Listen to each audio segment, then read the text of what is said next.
કે લાખો રૂપિયાની કમાણી કરવા વાળો, કરોડો રૂપિયાનું ઓવરટર્ન કરવા વાળો, સારામાં સારી ફેક્ટરી ચલાવવા વાળો, સારામાં સારા બંગલા વાળો, સારામાં સારો રૂપિયા વાળો, કેટલા 60% એના જીવનની અંદર ખરાબ કામો કરી અને પૈસો ભેગો કરે છે, તોય એ સુખી થાય છે. શું ભગવાન કહે છે કે કલયુગનો માણસ છે ને એ આધ્યાત્મિકના દોડ કરી અને સાથે સાથે આ કલયુગના પ્રભાવ અનુસાર જે વ્યક્તિ ખોટું કરીને પૈસો ભેગો કરે છે એને ભગવાન છે ને એકવાર મોકો આપે છે જરૂર કે તું તારા સ્વભાવને, તારા ક્રિયાને, તારા વિચારને, તારા કર્મને તું ભગવાનનું ભજન કરે, જે ભક્તિ કરે ને એ જ માણસ દુખી હોય.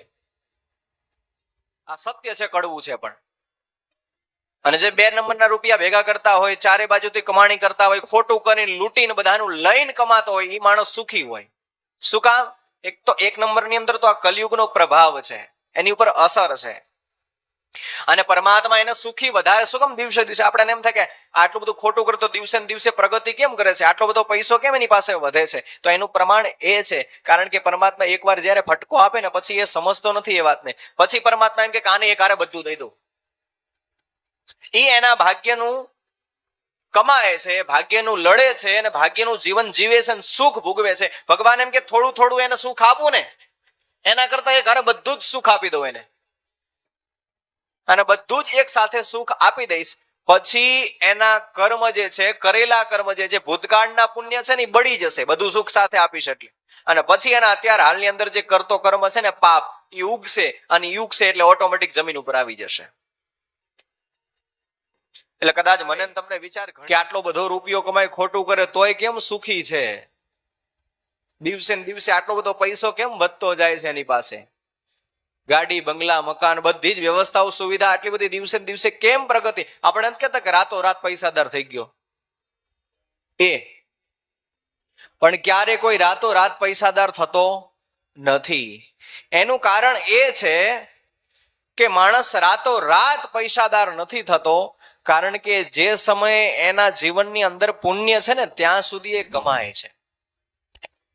જ્યારે એનું પુણ્ય ભેગું થાય, પરમાત્મા એક હારે બધું મને તમને આપી દે. ભગવાન કે એક હારે બધું જ ભોગવી લેતું, એકવાર બધું ભોગવાઈ જશે અને પછી તારા કર્મ તને નડવાની શરૂઆત કરશે, પછી એને કોઈ ઊભું કરવા વાળું નહીં હોય. બીજી વાત કે ભગવાનનો ભક્ત, ભગવાનનું ભજન કરવા વાળો જ કેમ દુખી હોય છે ખબર છે?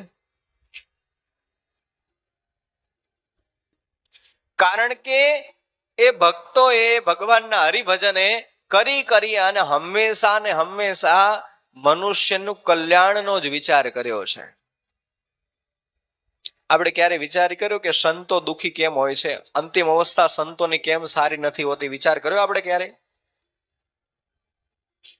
જ્યારે સંત મહાત્મા ઘણા એવા જોવા મળે છે આપણાને કે સંત મહાત્માની અંતિમ અવસ્થા ખૂબ વિકટ હોય છે. શું કામ હોય છે?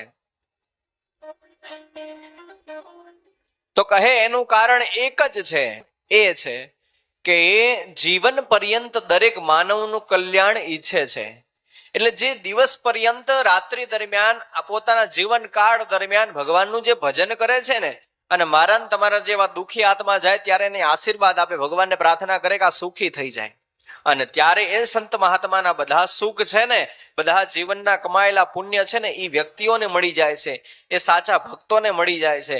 અને એના કારણે સંતોના જીવનની અંદર સુખ, એના પુણ્ય છે એ ક્ષીણ થઈ જાય છે. અને પુણ્ય ક્ષીણ થઈ જાય એટલે જે માણસના દુઃખો છે, જે માણસની તકલીફો છે, એ બધી જ તકલીફો અને દુઃખો છે ને એ સંત મહાત્મા સ્વીકાર કરે છે. અને સ્વીકાર કરવાના કારણે સંતોની અંતિમ અવસ્થા તકલીફ વાળી હોય છે.